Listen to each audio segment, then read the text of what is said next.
we'll find tonight very practical and yet profoundly spiritual. But the emphasis tonight is on the practical side of this wonderful, wonderful law of ours. I am the true vine. My Father is the vine dresser. Every branch of mine that bears no fruit, he takes away. Every branch of mine that does bear fruit, he prunes, that it may bear more fruit. These are the words put into the mouth of the character called Jesus Christ. In the same gospel, the Gospel of John, he makes the statement, I and my Father are one. So if the Father does the pruning, it is self-pruning. This eternal vine is the human imagination. I can't tell anyone the shock that comes to man when he who was taught to believe in an external Jesus Christ, in an external Father, discovers that his own wonderful human imagination is Jesus Christ. And that Jesus Christ and his Father are one. When you find Jesus Christ, may I tell you, you will find him a wild, wild tree. As the poet said, behold this vine. I found it a wild tree,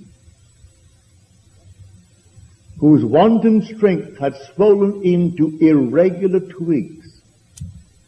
But I pruned the plant, and it grew temperate in its vain expense of useless leaves, and knotted, as you see, into these clean, full clusters, to repay the hand that wisely wounded it. When you find that your own wonderful human imagination is the Lord Jesus Christ, and you discover what you have been doing with the Lord Jesus Christ all through your life, you are shocked beyond measure. I can't tell anyone the shock until they themselves experience it. Have I been doing this to him? Yes. Here he waits on me like a slave. And he waits on me as indifferently and as swiftly when the will in me is evil as when it is good. And he does it all for purposes of his own. He's actually lifting me to the consciousness of himself. That this Lord Jesus Christ, the only Lord Jesus Christ, is crucified on man and is buried in man. He is not a man, he is the man, the universal man, buried in humanity. Humanity is God incarnate. Then he rises in the individual man, and the man in whom he rises becomes the man, the universal man. For in the end there is Jesus only. Now, because my own wonderful human imagination is the Lord Jesus Christ, and by him all things were made, and without him was not one thing made that was made. I now have to take myself in hand.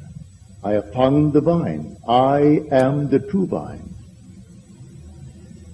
And my Father is the vine dresser, and I and my Father are one. So I have to start now the pruning process.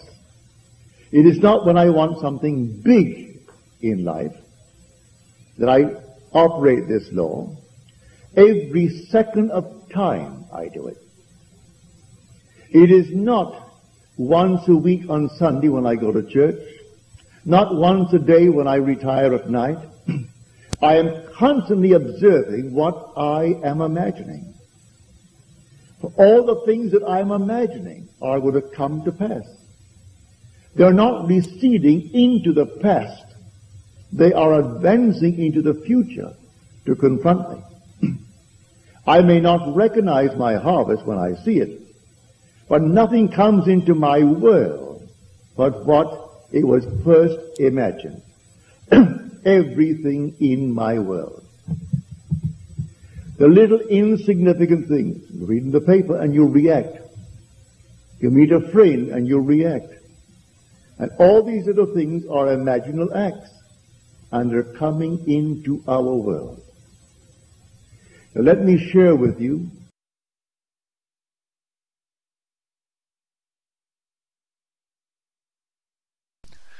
You've been listening to the first 6 minutes of I Am the True Vine by Neville Goddard. You can get the rest of this lecture and the rest of the whole Neville Goddard in His Own Voice Volume 2 series, the I Am Lectures, which are absolutely incredible, by visiting us at